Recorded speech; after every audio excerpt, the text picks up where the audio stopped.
All right, so this is kind of the general picture, but this is a little detour here just to remind you that really insulin in the well-fed state, postprandial state or absorptive state, is going to change the activity of a variety of rate-limiting enzymes. Okay? And well, we covered this here. That's available from the diet. You know, we have glucose, we have tags, we have amino acids.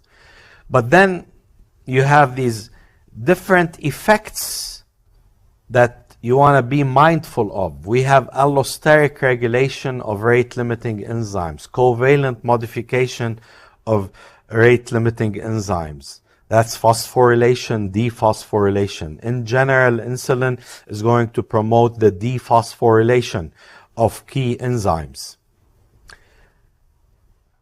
You can have induction of enzymes, meaning upregulation, increasing the abundance of specific enzymes like PFK1, glucokinase, and pyruvate kinase. So these are slower effects, say, of insulin. You have redundancy in some of these effects. Some have they may be a covalent modification and there may be an upregulation.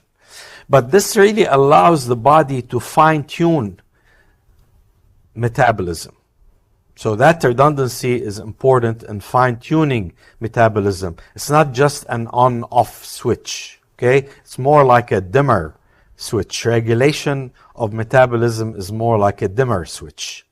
Okay, so we talked about this. This is in the well-fed state, let's say, you're going to have a lot of glucose. So that's not a problem. And that's gonna happen right fairly soon after a meal.